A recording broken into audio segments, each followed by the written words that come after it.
Isso daí, começamos então.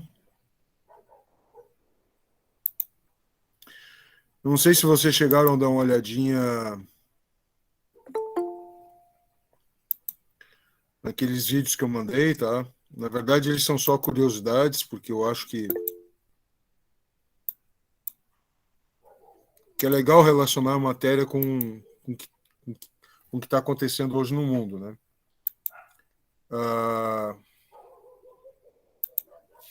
Por favor, tá? Se inscrevam no chat, por favor. Opa, boa tarde. Beleza. Então, eu vou mostrar para vocês. Olha aqui, ó, onde é que está o Moodle aqui? Está aqui. Tá? Pois até vou ver esse link aqui, ó, que eu entrei, o que ele deu errado. Mas tá, vamos para a aula. Lá embaixo. Aqui, tá aqui, tá aqui, tá aqui, tá aqui. No que seria a aula de hoje, né? Só um pouquinho.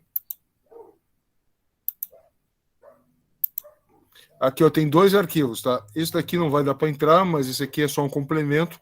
Esse daqui é o básico, tá? É um PDF bem legal, bem completinho sobre o tema população, que é esse daqui, ó, população mundial, tá? Então vamos a ele.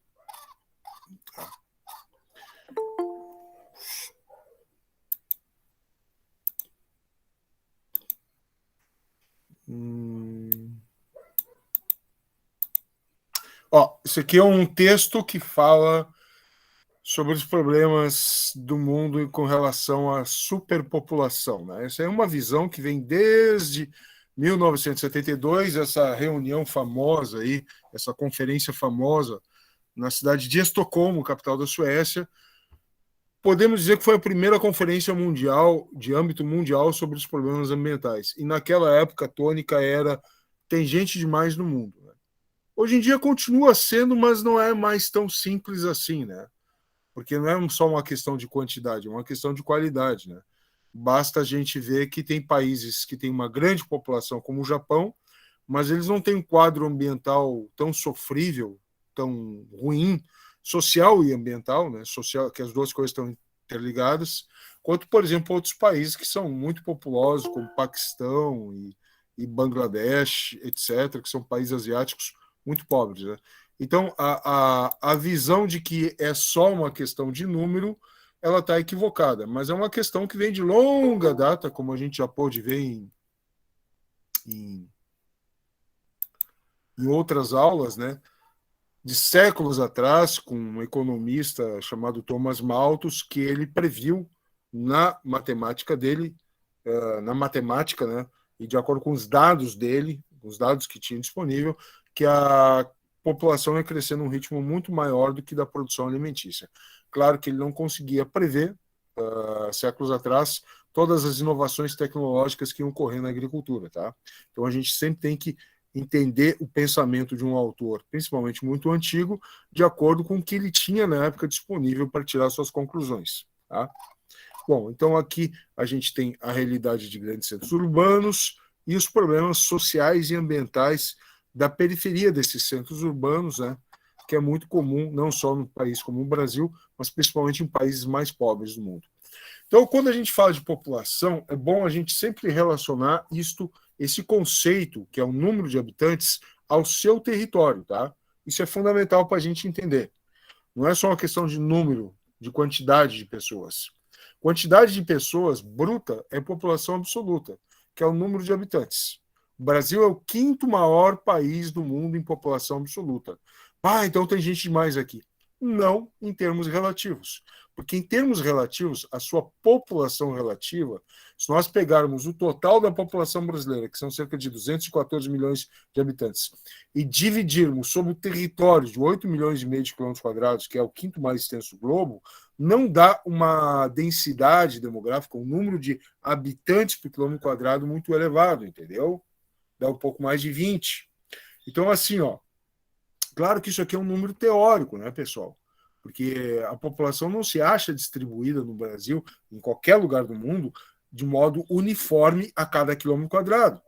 Por exemplo, basta tu ver na tua cidade, né? tem uns 30 mil habitantes, 20 e poucos mil habitantes, tu não vai encontrar 30 habitantes por quilômetro quadrado certinho. Não existe isso em nenhum lugar do mundo, entendeu? Mas isso dá uma ideia, é um cálculo útil, porque dá uma ideia do potencial que o país tem para a sua população. Se tu pega o Japão, que tem uma população menor que a do Brasil, mas também é bastante grande, só que tem um território muito menor que o do Brasil, né? Aí tu vê lá que tem mais de 300 habitantes por quilômetro quadrado, ou seja, mais de 10 vezes a média brasileira, aí tu, opa, então os caras eles têm uma sociedade muito mais densa, muito mais apertada. Né? Para vocês terem uma noção clara do que é isso, né? Só para fazer a título de exemplo, vamos ver quantas pessoas tem nessa nossa sala virtual. Né? Deu liga aqui. Ó. Temos 16 pessoas nessa sala virtual, né? Correto? Imagine, então, 16 pessoas numa sala de aula do Instituto Federal, do campus aí de Veranópolis. Correto? Vocês conseguem se imaginar esparçados nessa sala, em suas mesas? Consegue? Tá. Agora imagine essas 16 pessoas num elevador. Claro que não dá nem para entrar, né? Mas imagina todo mundo apertado ali. Entendeu a diferença? Então, uma coisa é quando a gente fala, a nossa sala tem 16 pessoas, é a população absoluta, correto? A nossa sala hoje aí, com esse número de alunos que tem aí. Agora, a população relativa dessa sala vai depender da área onde ela está localizada. Se for na sala de aula do Instituto Federal, digamos aí que dê, eu estou chutando, tá, pessoal? Eu não tenho dimensão na minha cabeça de quanto que é. Eu vou chutar aqui, um aluno por 1,5 m quadrado, tá? É só, não quer dizer que seja verdade, é só para o nosso exemplo aqui. Agora imagina essa mesma quantidade de alunos no salão ali, no vão ali do Instituto Federal. Dá para espalhar bem mais as pessoas, né? E cada um a ter, de repente, 5, 6 metros quadrados para si. Ou seja, essa mesma população absoluta na sala de aula, que tem uma densidade maior, densidade demográfica maior, ali no vão do Instituto Federal, no prédio, vai ficar bem mais espalhada, vai ter uma densidade demográfica menor, tá? Densidade demográfica aqui é sinônimo de população relativa, que é a população em relação ao seu território, tá? Então, esse é um conceito fundamental, tá, pessoal? É bem básico. A população relativa, ela não dá a distribuição real, ela dá uma distribuição teórica, só para a gente ter uma noção do potencial que o território tem, pode ser país, pode ser estado, região, cidade, o que a gente quiser analisar em relação à sua população residente, tá? População que o habita, tá bom?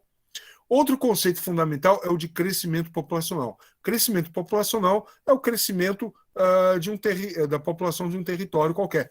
É a mesma coisa, pode ser cidade, bairro, estado, região, o que vocês quiserem analisar. Normalmente nós fazemos comparações entre países, tá? Mas não quer dizer que tenha que ser entre países, tá? Eu estou só dando um exemplo, correto? Bom, esse é o crescimento populacional total, que ele é dado pelo crescimento vegetativo e também aqui está incompleto, tá? E também pela entrada de imigrantes. É que a entrada de imigrantes hoje no Brasil ela não é tão significativa, né?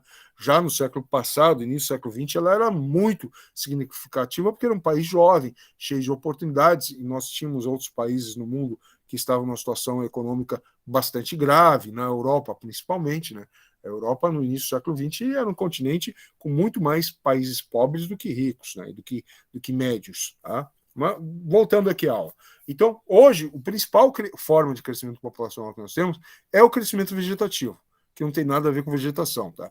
Ele quer dizer o crescimento natural da população, que é dado pela taxa de natalidade menos a taxa de mortalidade, que é o número de pessoas que nascem em cada 1.000 pessoas, menos o número de pessoas que vão a óbito, que falecem em cada 1.000 pessoas, tá?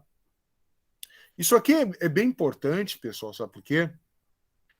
Porque, às vezes, nós temos uma taxa de natalidade em queda, tá? Cada ano que passa, as famílias ou os casais, como queiro chamar, estão tendo menos filhos em média.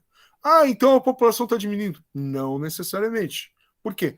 Porque se a taxa de mortos cai num ritmo maior, se passa cada ano morrer cada vez menos pessoas, significa que as pessoas estão vivendo mais. Então, está sobrando mais gente em cima da Terra, concordo? Está sobrando mais gente viva. Então, há um crescimento positivo, mesmo que a natalidade caia, mesmo que haja menos nascimentos. Mas ainda há mais nascimentos que mortes. Então, há um crescimento populacional, entendeu? Ele está sendo mais lento, mas ainda tem um crescimento populacional. Então, isso confunde muito, porque normalmente quando a gente fala a população cresceu, tá nascendo mais gente. Não necessariamente, tá? Põe isso na cabeça, lembra disso. Pode crescer a população tendo aumento do número de nascimentos, natalidade, assim como tendo menor natalidade, menos nascimentos, desde que a mortalidade seja inferior, tá? E aqui, ó, uma coisa que também confunde bastante as pessoas, né, são emigrantes e imigrantes. Qual a diferença? Imigrantes são aqueles que entram dentro de um determinado território, tá? E emigrantes são aqueles que saem. Pô, isso confunde um pouco. Mas é só lembrar que imigrantes tem a ver com interior. De interior. Então é aquele que está entrando no território. E emigrantes tem a ver com E de exterior, aquele que está saindo de um determinado território. Tá? Em alguns países do mundo, por exemplo, Estados Unidos da América, Alemanha, tá? A taxa de imigrantes, daqueles que entram, é muito significativa. Então, nesse caso aqui dos Estados Unidos e Alemanha, a gente pode dizer que a taxa de o saldo entre imigrantes e imigrantes é muito mais importante do que o crescimento vegetativo por si só. Tá? Já em países como o Brasil, como a Índia, como a China, o crescimento vegetativo é o mais importante, que é a diferença entre natalidade e mortalidade. Esse mapa esquisito aqui, que parece que saiu errado, é o que a gente chama de uma anamorfose. Tá? É um mapa que ele não respeita as formas reais dos continentes, dos países, dos territórios. Ele está mostrando aqui um tema. Qual que é o tema? População. E como a gente já pode perceber pelo assunto da aula e pelo tamanho dos países, né, que a China aqui está gigantesca, a Índia também está bem gordona, né, porque são os países mais populosos do mundo. Tá?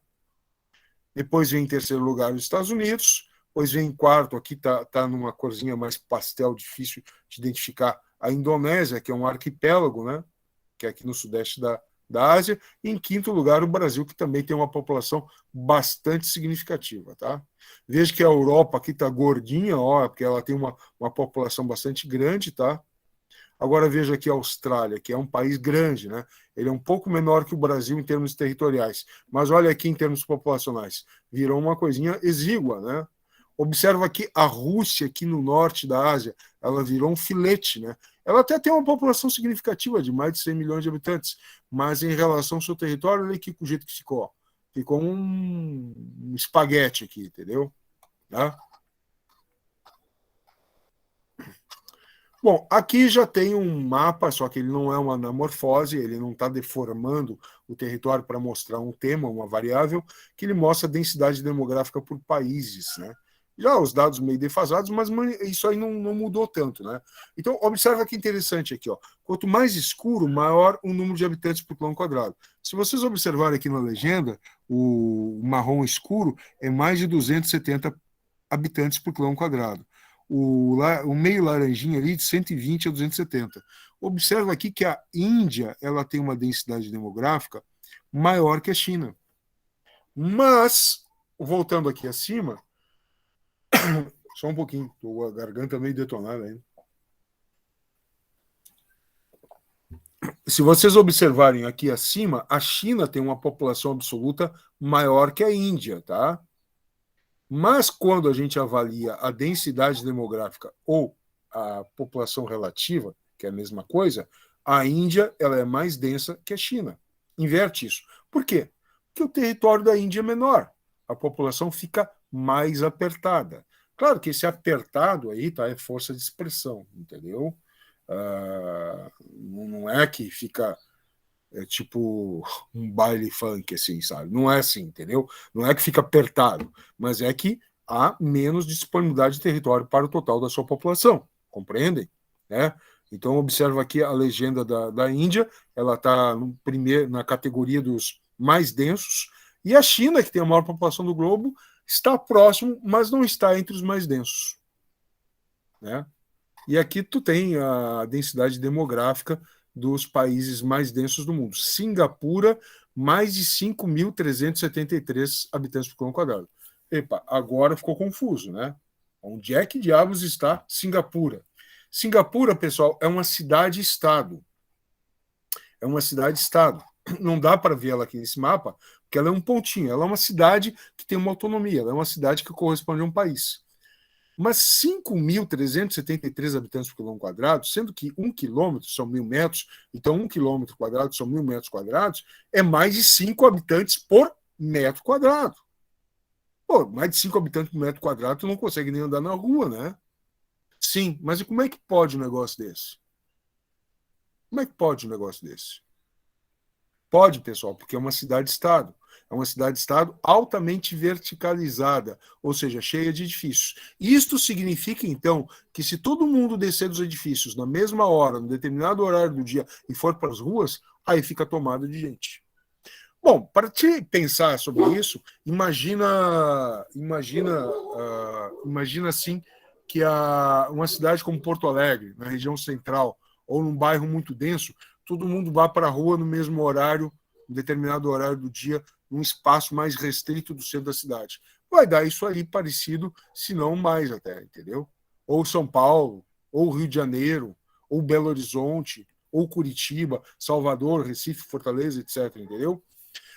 Ah, mas então nós temos lugares mais densos até do que Singapura? Sim, tão densos quanto Singapura. Só que não são considerados países. Por isso que não estão aqui nessa posição aqui ranqueada, né?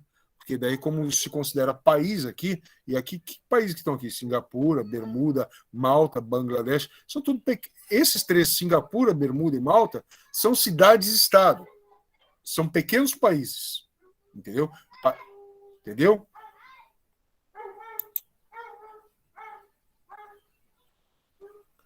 Ok? Tá, vamos lá.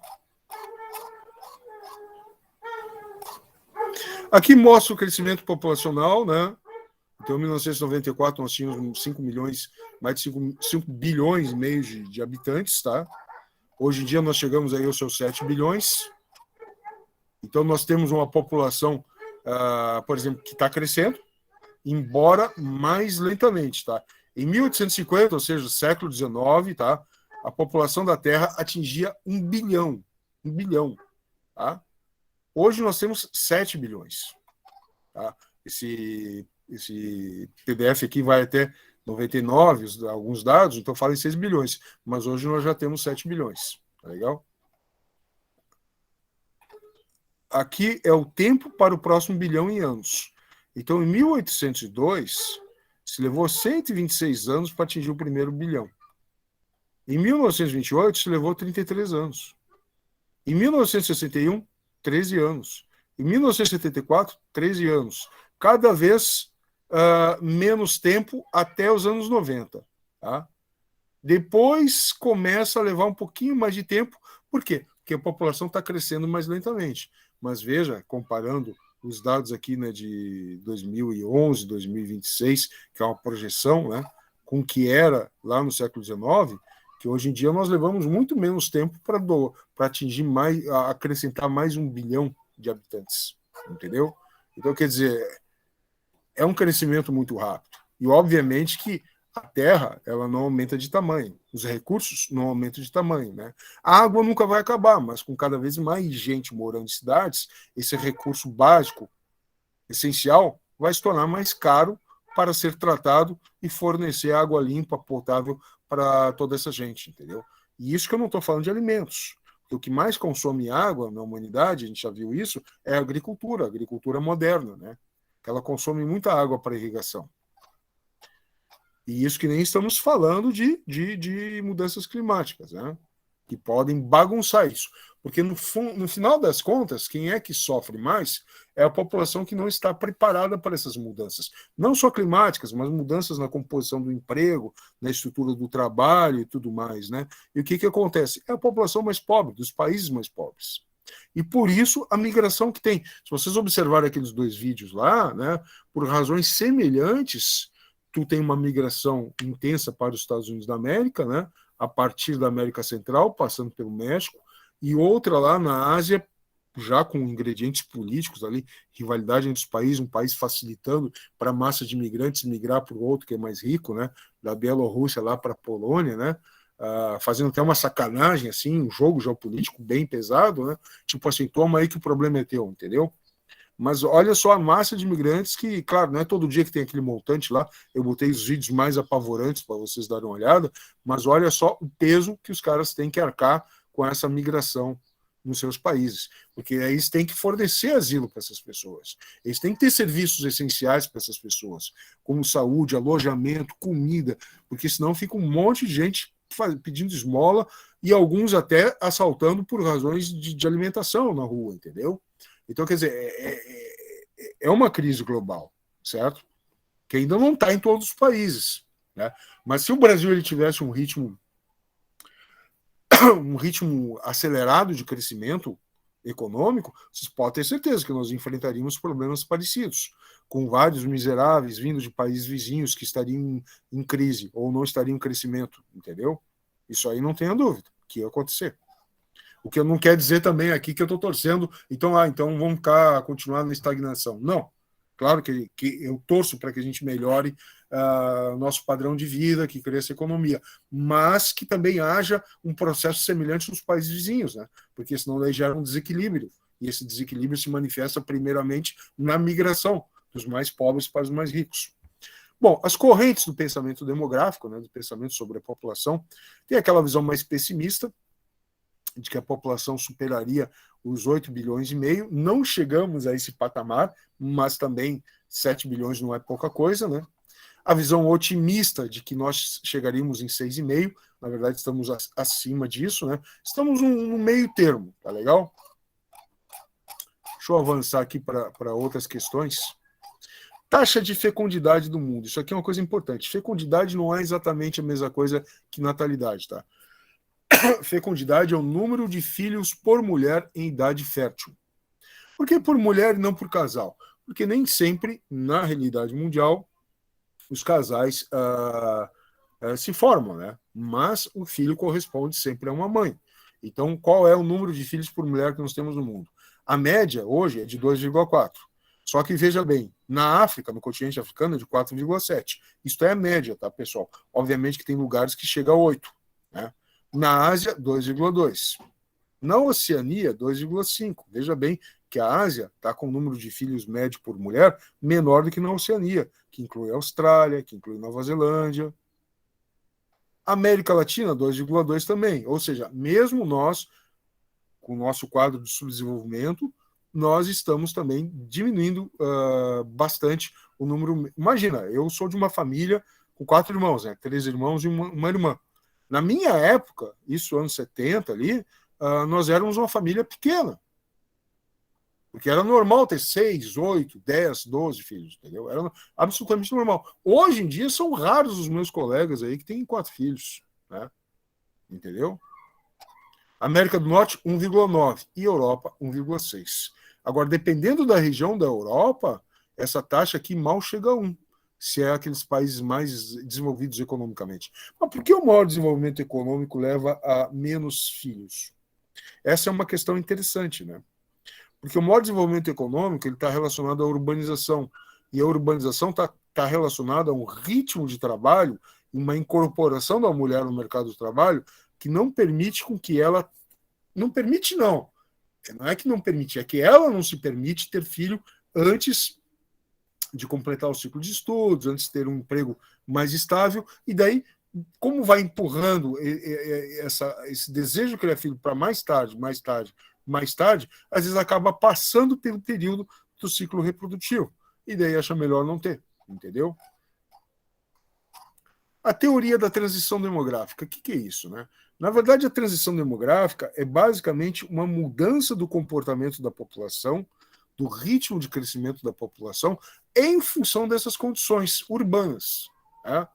Onde cai a taxa de natalidade, devido a esse ritmo da urbanização, essa necessidade de trabalho, de ser empregado, de não ficar em casa cuidando do lar, e também da queda da taxa de mortalidade. Mas por que a queda da taxa de mortalidade é mais significativa, foi mais rápida, mais acentuada que a natalidade? O Brasil, por exemplo, teve um seu período maior de crescimento populacional quando a mortalidade caiu mais rápido. Por quê? Porque foi basicamente pelo avanço da medicina, pessoal. Né? Então, vamos ver aqui um gráfico que explica bem isso. Ó. Esse gráfico aqui é ótimo. Vou ver se eu consigo diminuir um pouquinho para caber todo ele.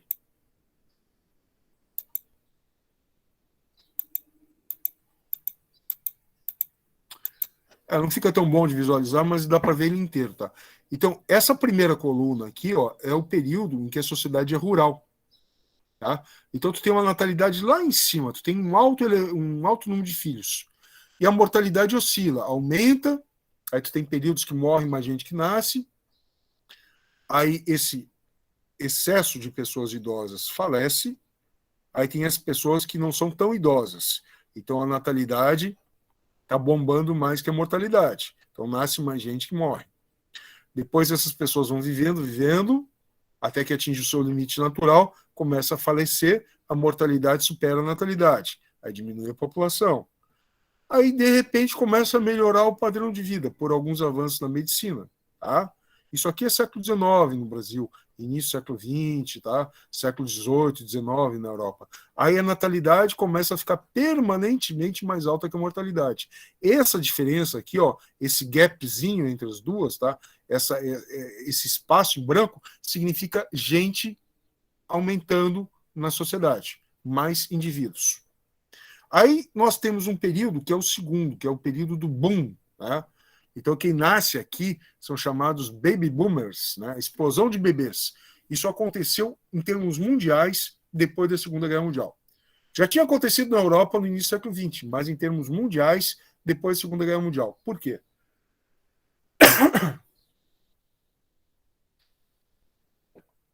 Avanço da medicina preventiva, avanço das vacinas, disseminação das vacinas para países pobres, antibióticos.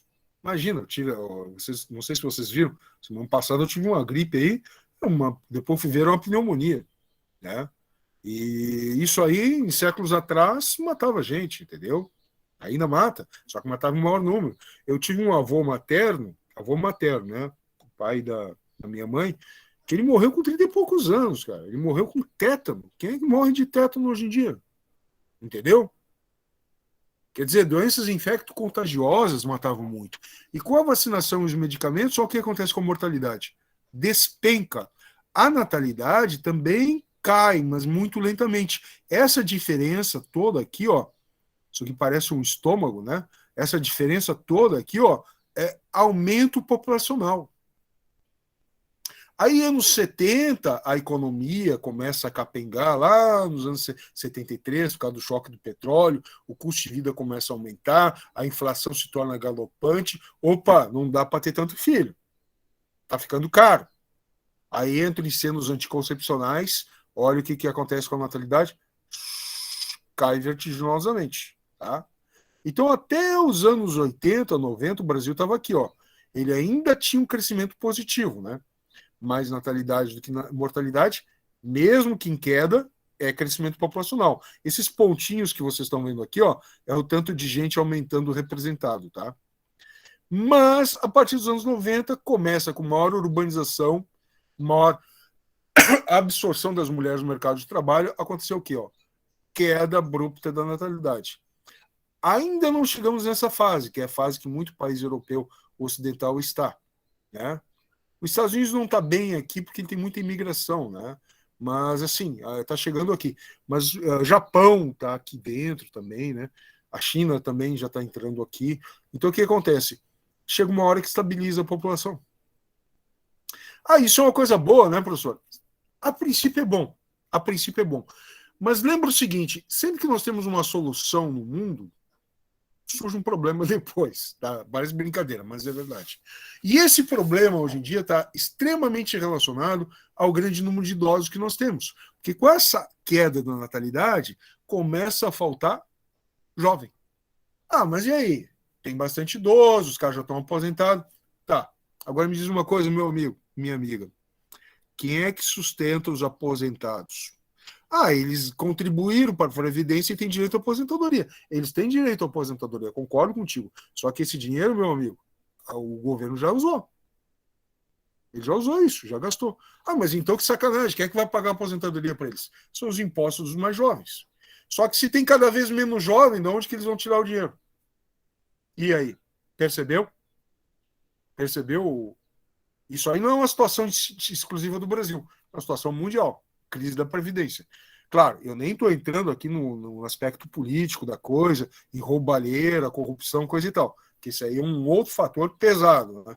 Isso aí, mas daí seria uma outra aula. Eu estou falando como se o país funcionasse como uma máquina perfeitinha, corretinha, mesmo assim nós teríamos problema. Não é fácil. É que a questão de Malthus, né? Que eu já falei para vocês, que previu que a população ia crescer mais do que os alimentos, né? E daí ia faltar. Aqui está errado esse gráfico. Deixa quieto. Na verdade, ele previu que a população cresceria num ritmo maior do que os alimentos, né? E depois ele foi contestado, por quê? Porque tu tem uma inovação tecnológica que aumentou muito a produção de alimentos no mundo. Tá legal? Deixa eu ver aqui, tinha um negócio mais interessante sobre pirâmide etária. O que é uma pirâmide etária? É um gráfico que mostra divisão em faixas de idade, tá legal? Observamos aqui, ó. Esse gráfico é bem legal, tá? Então, a população de um país, ela pode ser demonstrada através de um gráfico, que a gente chama de pirâmide, que é por causa dessa forma piramidal aqui. Etária, porque etária é sinônimo de idade, que divide a população em jovens, adultos e idosos. Aqui nesse gráfico, os jovens em rosa, adultos em azul e idosos aqui num laranjinha aí, né? Então, o que a gente observa? A população de 0 a 4 anos é mais numerosa. Né? Ela perfaz cerca de 16% da população do continente africano. Né? 8% para cá, 8% para lá. A de 5 a 9 também é numerosa, de 10 a 14, e quando chega nos jovens vai diminuindo. Por que vai diminuindo aqui? Porque eles vão morrendo. Tá? E a de idosos é bastante reduzida. Por quê? Porque poucos africanos chegam aos mais de 65 anos. Por quê? Devido à mortalidade alta no continente, a menor expectativa de vida, mais doenças infecto-contagiosas, a população vive menos lá. Na Europa, olha aqui como é diferente. Tu tem poucos jovens, tu tem uma maioria de adultos, né? Mas tu tem uma parcela significativa de idosos. Tem uma coisa aqui que vocês têm que observar sobre esses idosos. Dá uma olhadinha aí com atenção.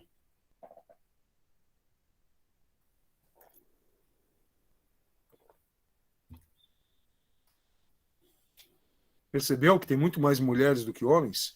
Que as mulheres estão desse lado, os homens estão desse lado. Por que tem muito mais mulheres do que homens? Porque a expectativa de vida das mulheres é maior, é uma questão biológica aí, entendeu?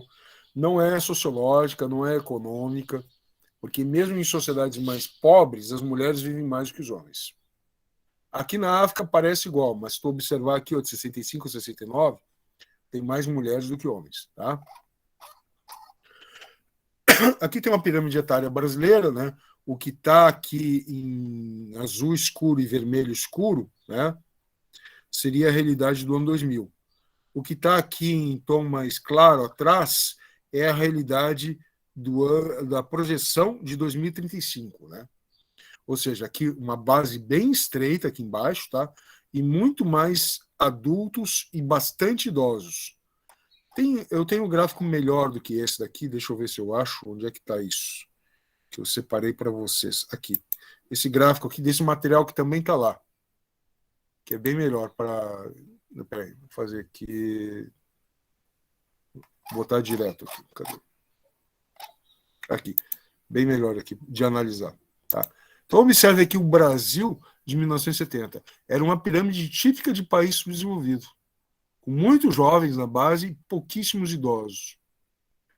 Aí, em 1980, começa a dar uma encolhidinha na base, um sutil alargamento no topo. No ano 2000, começa a ter, pela primeira vez na história, um censo demográfico brasileiro, menos jovens adultos, do que adultos, do que adolescentes, né? E depois, aqui em 2010, nós passamos já a ter menos jovens do que adultos. Tá? A realidade de 2020, observem aqui, ó, o topo da pirâmide, como tem mais idosos e significativamente mais mulheres que homens, né? E a projeção para 2030. Então, isso aqui mostra uma realidade, né, que vai ter que ser tratada, né, com mais investimentos, gastos em previdência. E como o governo não consegue ampliar a base de jovens, o que ele faz? Ele cobra mais impostos para repassar. Professor, mas a gente sabe que eles não usam o dinheiro de direito. Sim, eu sei disso. Mas a justificativa que vão usar é essa, tá? Vai se preparando. Então, olha aqui, o índice de envelhecimento da população, né?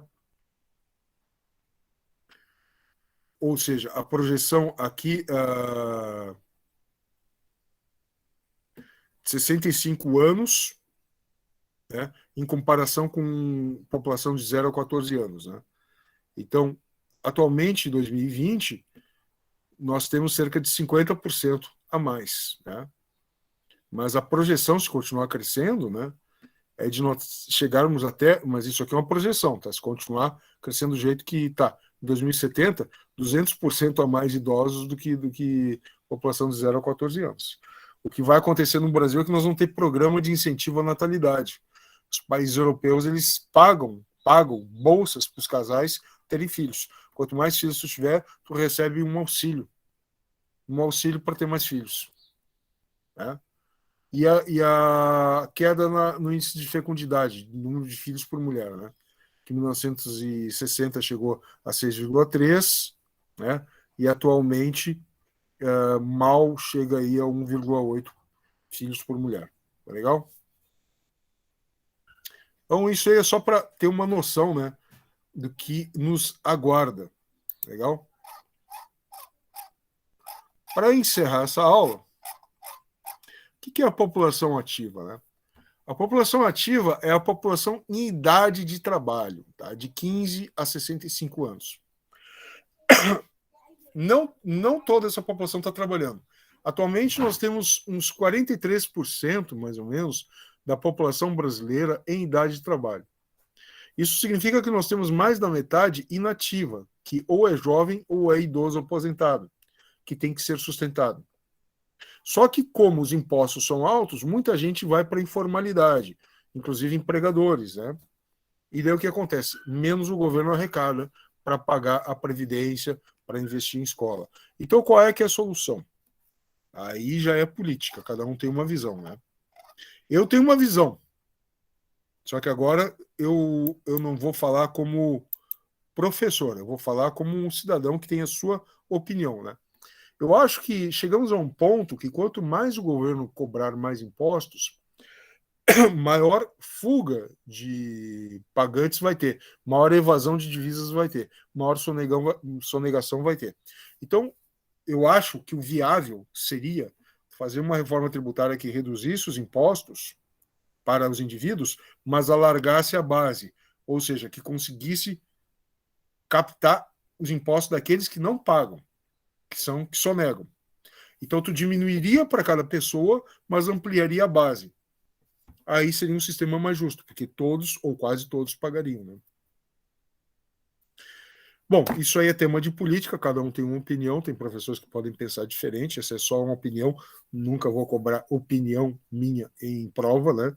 Mas é só para vocês saberem que quando se trata de política, quando se trata de ciência, a gente tem que se guiar por fatos. Quando se trata de programa político, visão ideológica e tal, aí existem centenas, né? Ou milhares de visões. Falou, pessoal? Então, basicamente isso, tá? Lembrando que na semana que vem nós teremos